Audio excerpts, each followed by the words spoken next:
This video was produced by The Top Cut. Be sure to check out thetopcut.net, your home for Pokemon TCG, tournament coverage, professional game analysis, and interviews with the best players in the world. Thanks for watching. Hey guys, this is Pram, and welcome to the top four of the Wisconsin Regional Championships.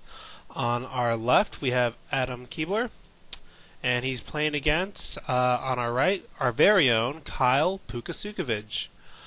This is a CMT versus Zekrom Eelektrik matchup, so let's just get right into this. We do see Kyle going first and getting the double dual ball heads.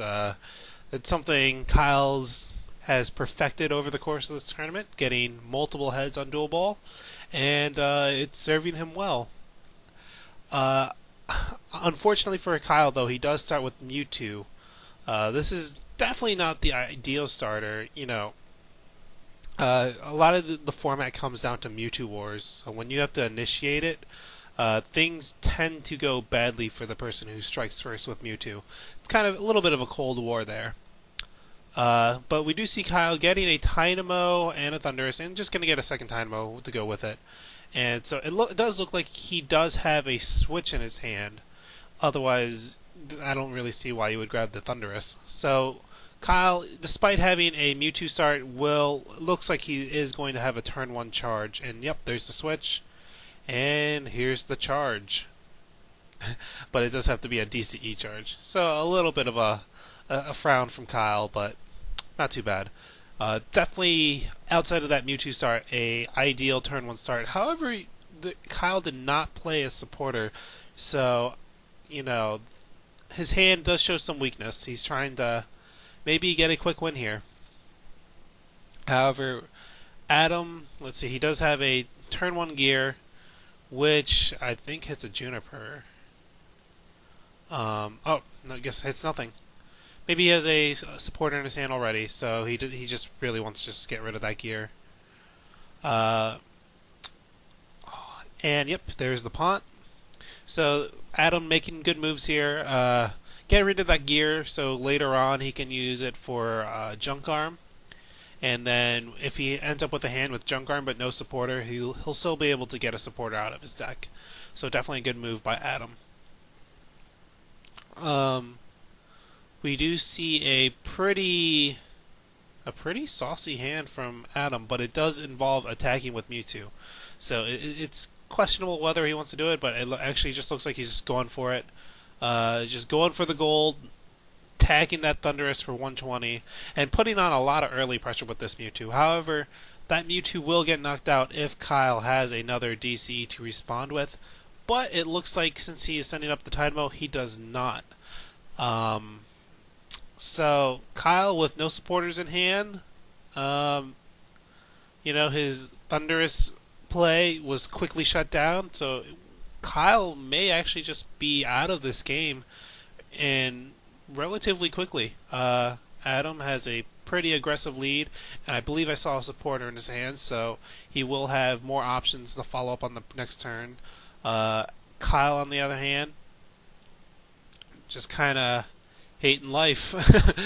He's like, yeah, I got 2 Dynamos, a Tyro, get a Mewtwo, and that's it. No energy, no nothing. And yeah, so here we go. Here's a Juniper, and he definitely doesn't want to play N. N's like the one card Adam is not allowed to play if he wants to if he wants to keep his lead. So Adam probably just going to keep putting on pressure with Mewtwo. If he ever gets a catcher, then that is Kyle's bench Mewtwo's dead, which would probably just make Kyle forfeit the game and just go straight on to game 2. You don't really want to stick around in a game that's like near impossible, especially when you have 2 more to go. So you definitely want to leave some time for that game 3 to happen. However, so we do see a dual ball for a second Mewtwo, just saying, okay, even if you deal with my first Mewtwo, I have another one. And powering it up, taking a second prize, and let's see if Kyle can respond. He does draw a lightning energy. He might want to use it just to Thunder Wave here. buy some time, but he is going to dual ball, get rid of I believe that's a Buffalon and a Switch for a level ball. And so he is going to be able to get an Eelektrik this turn, attach Lightning to Mewtwo, and draw 2 prizes. Very nice by Kyle. Still in this game, he's going to tie it right back up. However, Adam's bench Mewtwo could have some bad news for Kyle's Mewtwo. So, straight off, we're right into Mewtwo Wars, but Kyle can still pull this out if his prizes are good. If he needs like ends constantly from now on. So, let's see. Adam sends some Celebi. Now, he does need to have Sky Arrow. He does have a Sky Arrow in his hand. So, he just needs 2 more energy to knock out that Mewtwo, which I think is going to be pretty easy for Adam. He should be able to do it.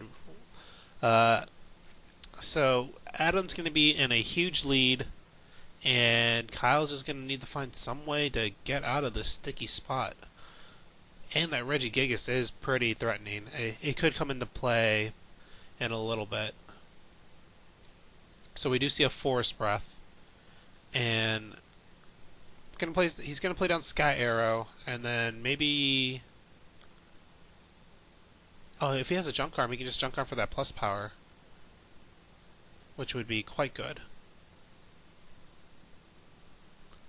So Adam, yeah, he's deciding his Junk Arm, it looks like.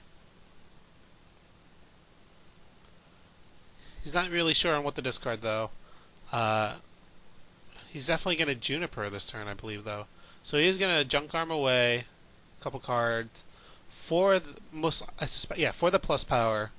So this will allow him to knock out Kyle's Mewtwo. And he's going to play down Sky Arrow, Celebi, and then Juniper for 7. Now, Adam will be going down to 2. So if somehow Kyle can power up another Mewtwo, if he can... Oh, there's another Mewtwo. This is starting to look very grim for Kyle. But he can still maybe do this.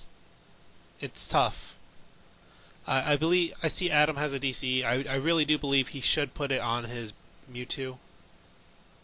The other one he just laid down, the full art one. And that'll prevent Kyle from really having any realistic response to counter knockout that the Mewtwo Adam is about to send up against the Mewtwo that Kyle would theoretically send up. So, this game is pretty much locked in for Adam. It would be pretty hard for him to lose at this point, but N can sweep games, so maybe Kyle can pull something out, but things are looking very grim. I'm not really sure if he can get out of the situation. So he's gonna get a Zekrom. Maybe he can drag up the Regigigas and maybe poke at it twice. If he can do that, if he can get Regigigas knocked out, then he'll be in good shape. But so Kyle does stay asleep with Mischievous Punch. Still no supporters from Kyle. This is very unfortunate for him. His deck plays like 11, 12 supporters. So he has a ton of supporters left. It's just not coming. That's really going to spell the downfall for Kyle. We do see a catcher coming, and at this point, maybe he's just going to power... Or it might go double catcher. That would be interesting. Just take a prize, double catcher. He's going to gear here. Yeah, he definitely doesn't want to use those ends. That's the one card that could get Kyle back into the game.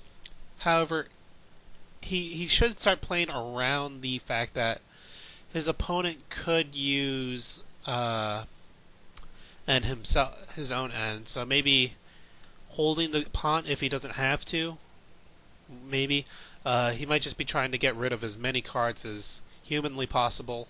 So even when end does hit, all he can draw is just really strong cards. Yeah, Adam's definitely going to want to take a knockout this turn, but I don't know if he's going to be able to. He does attach a grass energy and uses Pont. Interesting. Well, considering that he couldn't knock out the Tyrogue, it should be okay actually. But he might draw another catcher. I think knocking out Tyrogue takes priority if you can do it. If not, then you just go for as much damage as you can do. He's definitely not going to be able to knock out that Eelektrik though. So it does take 60, and this is like one of Kyle's last chances to do something this game. It's still surprisingly winnable for Kyle. If he can draw an N, or if he can draw he doesn't have to have N this turn, but maybe like a Juniper would be great for Kyle, or a Pont, just something just to get going. He really needs to hit a switch though. So he junk arms away 2 more cards for switch, and he's just going for another Tyrogue hit. He's down to 0 cards in hand, and here comes Tyrogue, and he flips heads. So Tyrogue will wake up. That's definitely the one thing Kyle did not want to see. So we're just going to see another knockout with Mewtwo, and then we'll see how Kyle can respond. It's going to be tough. I don't know if Kyle has a way out of this. He does draw a Lightning Energy, so he will be able to use Bolt Strike if he so desires, but his opponent is at 1 prize. It just seems almost unwinnable for Kyle. He's still in this game, but by a thread. And all it'll take is just maybe a DCE and a couple plus powers. And then, yeah, that'll be all she wrote. At least for game 1, but Kyle does still have game 2 to maybe turn the series around. So there's a double plus power. So Mewtwo is now doing 100 damage. He needs 30 more damage to knock out that Zekrom. It's up to 120 now, and he might just go Pont going for the hat trick. So Adam just using the last of his deck. It's pretty thin now to either get a catcher, a junk arm, or a plus power. And that'll be the game when he does it. I did see a junk arm, I believe was his top card. So, he even hits the catcher. So, yep, there it is. Adam win games 1, and yeah, pretty lopsided. Kyle really just drew dead, didn't draw a supporter, and Adam just rolled him from there. So we will be going on to game 2 momentarily.